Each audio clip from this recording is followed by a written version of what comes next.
Hi friends, welcome back to Julie at Home. I'm a homeschooling mom of 4, and on this channel I try to provide you with resources and encouragement for homeschool, as well as some glimpses into our homeschool. This is a continuation of my curriculum series for the academic year 2023 to 2024, and this video will be focused on my 5th grader. She is my oldest, and she's been homeschooling since she was a toddler, basically. We did toddler school with her, and we are starting 5th grade this year, and every year it just feels momentous to me that she's this old. But here we are. If you haven't already, check out my video on my choices for our family subjects, since she will be doing all of those. So that's things like history and science and geography are all included in that video.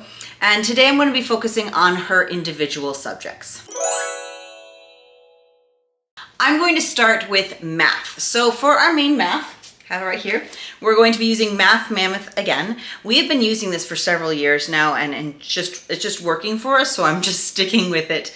I feel like we're getting to everything we need to get to and setting her up for a solid foundation for the higher level math, so that's what I'm looking for. I do buy the digital versions and then print it out myself. There's generally 2 of these books for each grade level.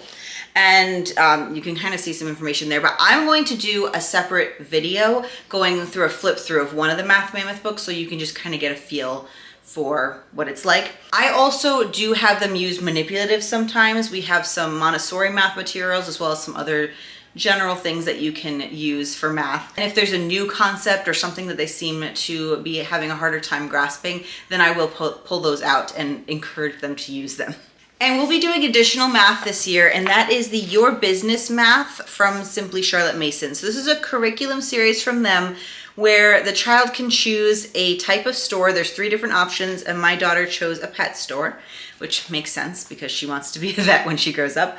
And basically you're doing like business money math, if that makes sense. So they have to set up their business and decide how many of each things for inventory they're getting and calculate what the markup is. And then when they do sales, they have to calculate sales tax. And then each month they go through and figure out what their sales were, what the sales tax was, pay rent, electric and water and things like that. So I think we're gonna do it like once a week as an add-on as part of our group school, because my 3rd grader is gonna be doing it too. But they each have their own individual things, books that they will be using. So again, I'm going to do another video on this so that you can see more detail. All right, so that's all of math. Now for language arts for 5th grade, I actually don't have one curriculum for her this year. We're gonna do several different things. The first thing is she reads all the time, so I'm going to make sure she keeps reading and kind of pay attention to that, but I'm also planning on assigning her a few books. As of right now, I have like a long list of ideas going, and I think I'm gonna narrow it down and give her some choices in some different like areas, like have her choose from 2 to 3 books in different areas, and go from there. And I'm hoping she does like 1 assigned book a month. She reads very quickly, so I feel like that's doable. Then we will be doing copy work. I have her copy work book here. She started this one last year, I believe, and she's not quite halfway through it. You can kind of see this is from, what's the name of this? School Nest, and you can actually buy their books on Amazon. They have lots of different notebooks. They're very useful, and they come in lots of different colors, so you can color code your kids. So this is how this one comes. It's the wide ruled composition notebook.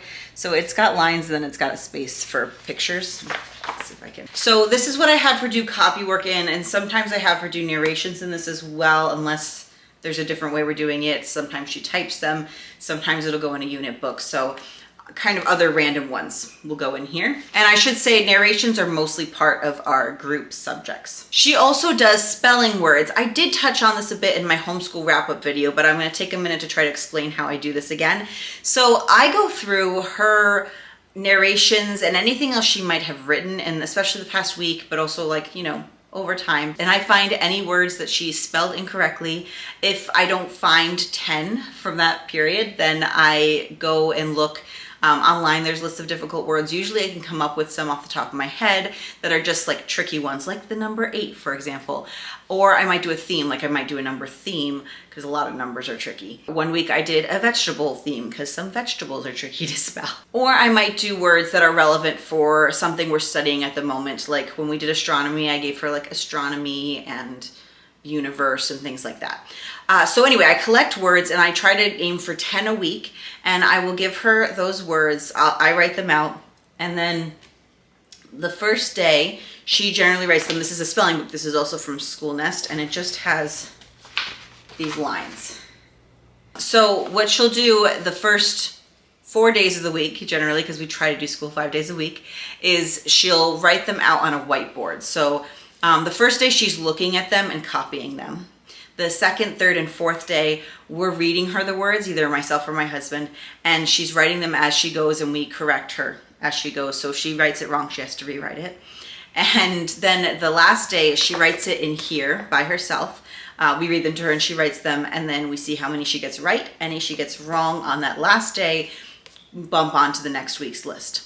So I hope that makes sense. That's how we're doing spelling. It just seems like the way that makes the most sense to me, in that it's not just random words, it's ones that she's been using and spelling incorrectly or are somehow more relevant to what we're learning about.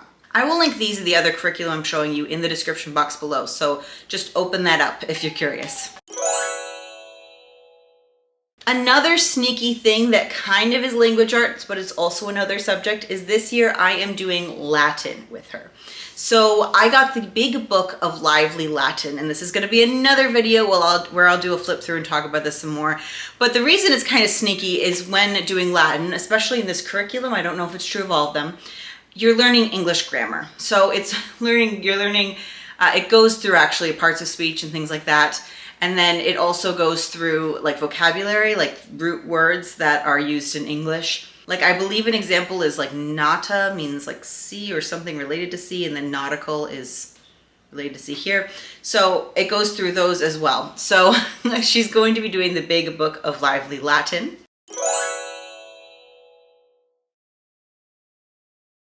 She is also going to be doing an introduction to computer programming with her father. So her father is a computer programmer, that's his job, or I guess he's a software developer, technically.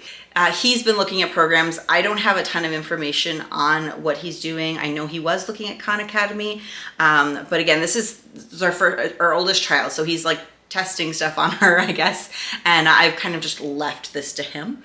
So it's going to be his thing, and then I'll let you know, I'll try to let you know at the end of the year what he used and if he liked it.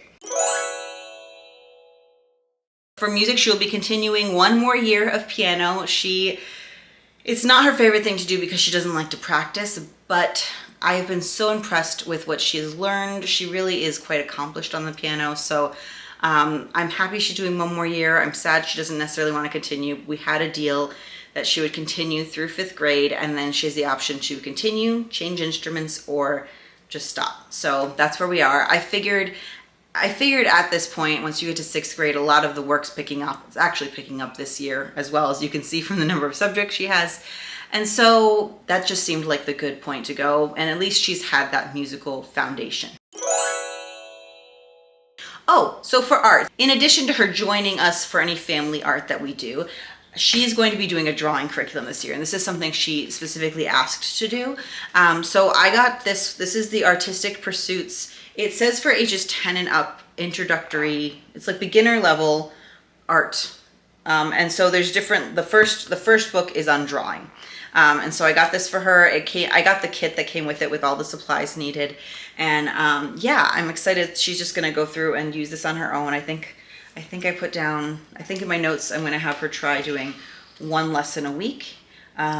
So I'm excited for her to do that. We're doing this instead of handwork right now. Now, during the winter, we might pick up some handwork. We'll see how it goes. She has a quilt she started years ago that she hasn't finished, and I would really love her to finish that. And I know she's expressed interest in crocheting and knitting, and we had a little bit of a frustrating experience, so I'm giving her some time, and then I'm hoping to come up with an easier way for her to learn one of those skills. So I'm hoping to come back to that later, but for right now, we're just sticking with the drawing, and then she'll be doing the family art as well. I'm also hoping to finally find her horseback riding lessons again. It's something that's been on my to-do list for a while. I feel a little bit bad not getting to it, but I've been super busy, so having to take her to something else has been something I've been putting off, but I really do intend on finding her something this year in the next month or so. And then lastly, we have some life skills. We're just continuing. It's a continuous process. Getting back to doing some chores because we've kind of fallen off of that a little bit. So hopefully we can be more consistent with that. She has learned to do her own laundry, so figuring out some sort of schedule so that she can do that on a regular basis. And then also cooking. She really likes to cook meals, so she has a couple that she's done. And what we've done in the past is I generally have a 2-week meal plan schedule I go with, and I go with that same 2-week meal plan for a couple months. And so for those couple months, she'll have one meal every 2 weeks that she's in charge of, and it's the same meal, and so that she keeps practicing it and hopefully masters it and is able to do it herself. So she's done pizza in the past, and we'll see what, I think she's done one other, but I can't remember what it was. So we'll see what she wants to do this fall. We'll probably talk about it. I'm not having her do it over the summer. And I think that's it. That's actually a lot of subjects we have for 5th grade, and most of these won't be done every day. I'll make another video after I'm done going through all the curriculum on my plan for our general routine and rhythm and how I'm planning to get all these subjects done, because there is a lot with 4 kids. Until next time, friends, I hope you are well. Bye.